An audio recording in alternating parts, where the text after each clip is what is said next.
ओम शांति। आज 9 अप्रैल 2022 के साकार मधुर महावाक्य हैं। मीठे बच्चे, बाप मनुष्य से देवता बनाने आए हैं तो उनकी दिल से शुक्रिया मानो। श्रीमत पर चलते रहो, एक से सच्ची प्रीत रखो। प्रश्न है आज का कि जिन बच्चों की बाप से प्रीत है उनकी निशानियाँ क्या होंगी।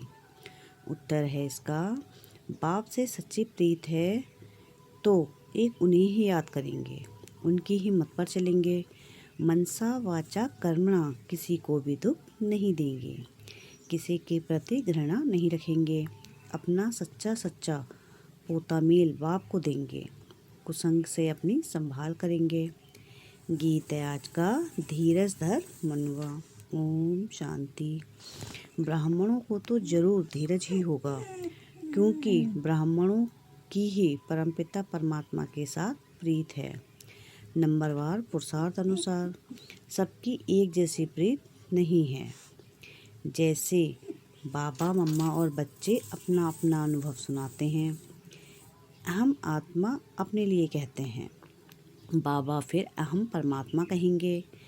अहम आत्मा कहती है, मैं परमपिता परमात्मा को बहुत याद करती हूँ, क्योंकि जानती हूँ आधा कल्प हमने रावण राज्य में बहुत दुख देखा है।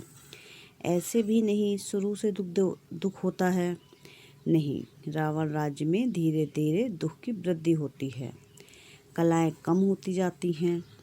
अहम आत्मा को अब परमपिता परमात्मा बतलाते हैं कि पहले तुम अव्यभिचारी भक्ति में थे, सिर्फ मुझे याद करते थे, फिर व्यभिचारी रजोगुणी भक्ति में आए, अभी तो तमोगुणी भक्ति हो गई है। जो आया उनको पूजते रहते हैं। इसको कहा जाता है भूत पूजा, क्योंकि शरीर 5 तत्वों का बना हुआ है।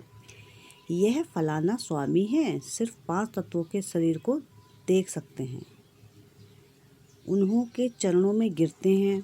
यह है तमोप्रधान भक्ति।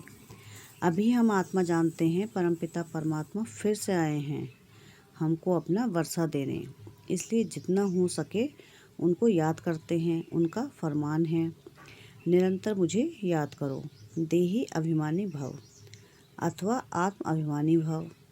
बाबा सुनाते हैं, घड़ी घड़ी बाप का शुक्रिया करता हूँ। बाबा आपने मुझे अंधियारे से निकाला है। बाबा के साथ हमारी प्रीत है और सबकी है विनाश काले विपरीत बुद्धि, वह पूरा वर्षा ले ना सके। लौकिक बच्चों की बाप से प्रीत होती है, बाप की मत पर चलते हैं तो बाप भी राजी होते हैं। अगर बच्चा मत पर नहीं चलता तो बाप राजी नहीं रहता। जो मत पर ना चले वह कपूत ठहरा।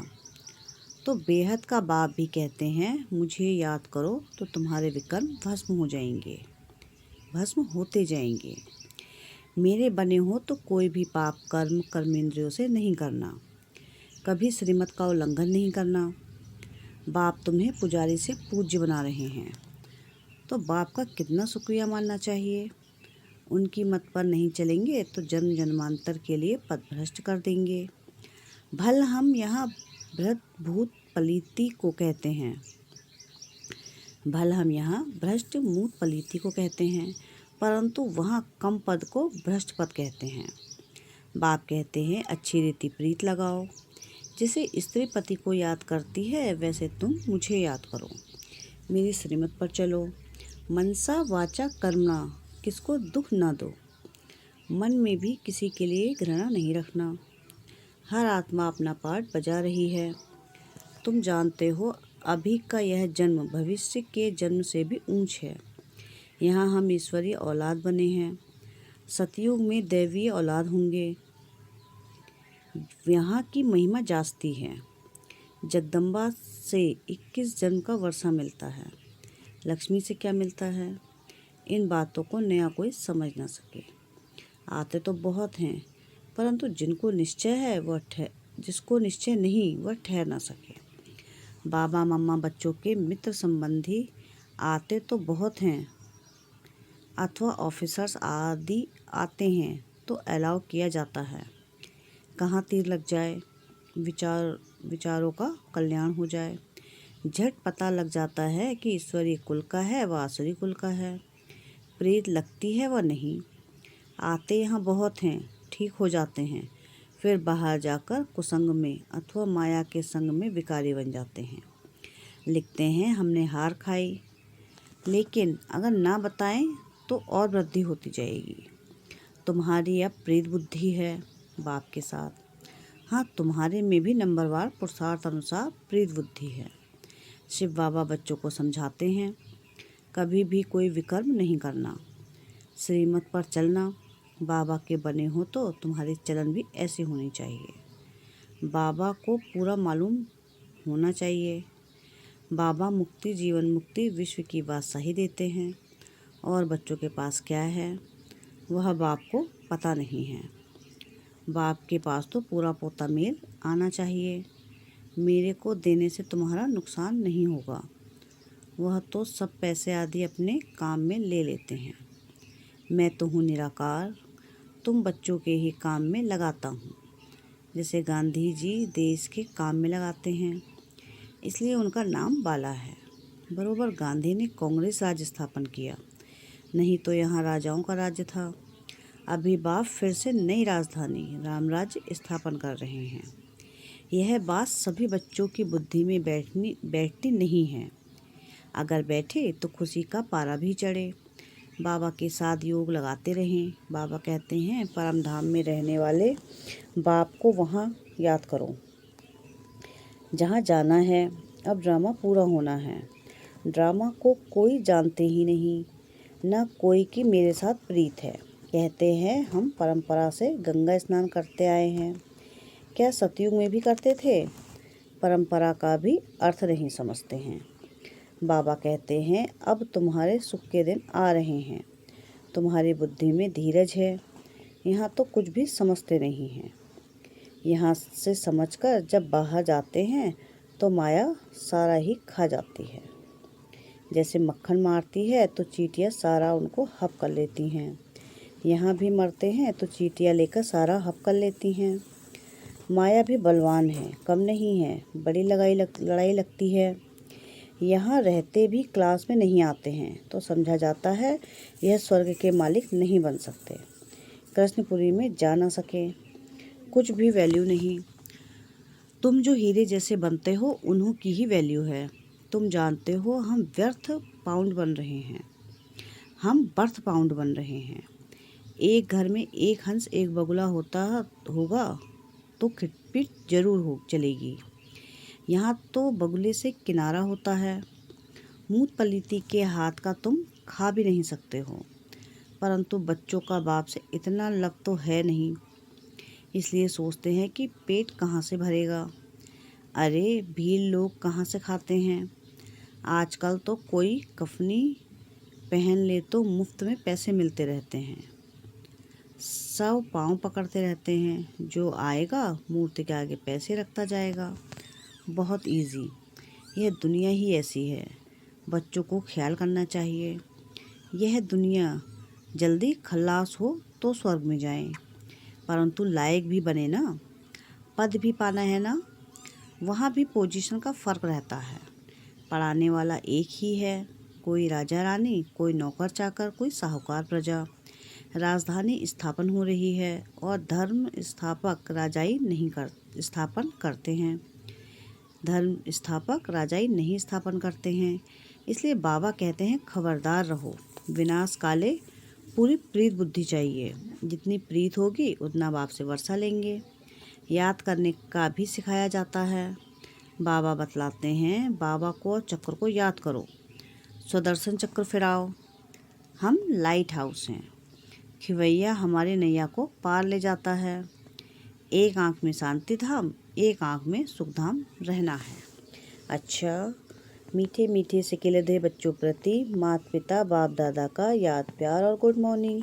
रूहानी बाप की रूहानी बच्चों को नमस्ते। हम रूहानी बच्चों की रूहानी बाप दादा को याद प्यार गुड मॉर्निंग और नमस्ते। शुक्रिया बाबा, शुक्रिया।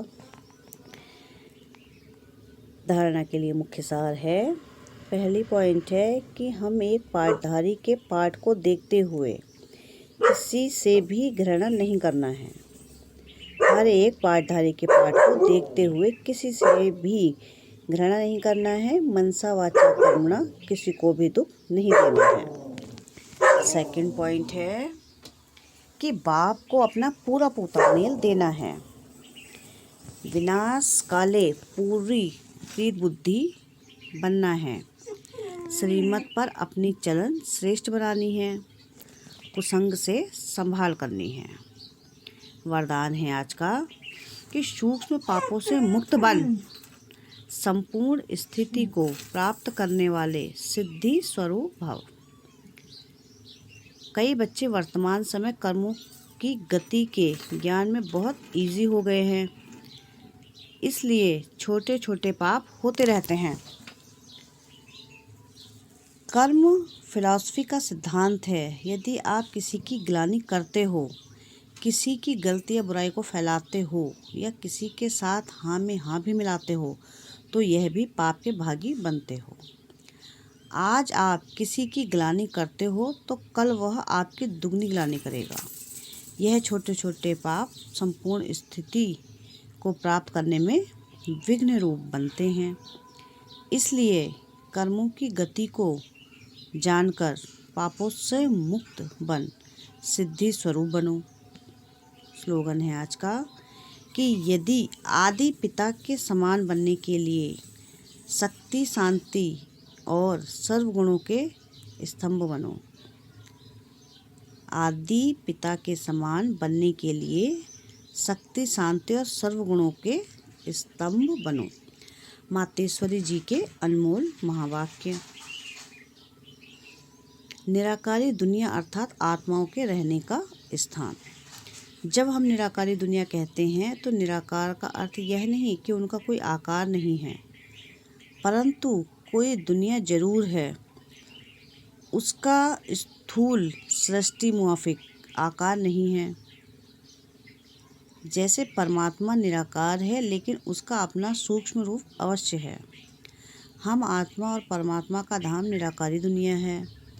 तो जब हम दुनिया अक्षर कहते हैं तो इससे सिद्ध है वो दुनिया है और वहाँ कोई रहता है, तभी तो दुनिया नाम पड़ा है।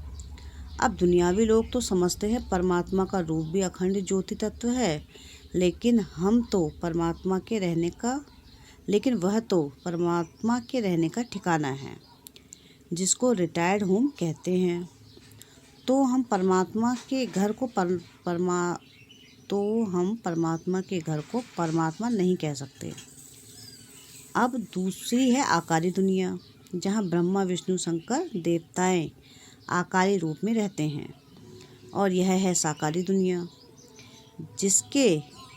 इनके दो भाग हैं। एक है निर्विकारी स्वर्ग की दुनिया, जहाँ आधा कल्प सदा पवित्रता, सुख और शांति। दूसरी है विकारी दुनिया, दुख और अशांति की दुनिया।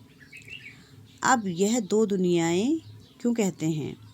क्योंकि यह जो मनुष्य कहते हैं स्वर्ग और नरक दोनों परमात्मा की रची हुई दुनिया है। इस पर परमात्मा के महावाक्य हैं, बच्चे, मैंने कोई दुख की दुनिया नहीं रची। जो मैंने दुनिया रची है वो सुख की रची है। अब यह जो दुख और अशांति की दुनिया है, वो मनुष्य आत्माएं अपने आप को और मुझ परमात्मा को भूलने के कारण यह हिसाब किताब भोग रहे हैं। बाकी ऐसे नहीं, जिस समय सुख और पुण्य की दुनिया है वहाँ कोई सृष्टि नहीं चलती। हाँ, अवश्य जब हम कहते हैं कि वहाँ देवताओं का निवास स्थान था तो जरूर वहाँ प्रवृत्ति चलती थी, परंतु विकारी पैदाइश नहीं थी, जिस कारण कोई कर्मबंधन नहीं था। उस दुनिया को कर्मबंधन रहित स्वर्ग की दुनिया कहते हैं। तो एक है निराकारी दुनिया, दूसरी है आकारी दुनिया, तीसरी है साकारी दुनिया। भगवान के आने का अनादि रचा हुआ प्रोग्राम। यह जो मनुष्य गीत गाते हैं, ओ गीता के भगवान अपना वचन निभाने आ जाओ। अब वो समय गीता का भगवान अपना कल्प पहले वाला वचन पालन करने के लिए आए हैं और कहते हैं, हे बच्चे, जब भारत पर अति धर्मग्लानि होती है तब मैं इसी समय अपना अंजाम पालन करने यानी वायदा निभाने के लिए अवश्य आता हूँ। अब मेरे आने का यह मतलब नहीं कि मैं कोई युगे युगे आता हूँ। सभी युगों में तो कोई धर्मग्लानि नहीं होती। धर्मग्लानि होती ही है कलयुग में। तो मानो परमात्मा कलयुग के समय आता है और कलयुग फिर कल्प कल्प आता है, तो जरूर वह कल्प कल्प आता है। कल्प में फिर 4 युग हैं, उसको ही कल्प कहते हैं। आधा कल्प सतयुग त्रेता में सतोगुण,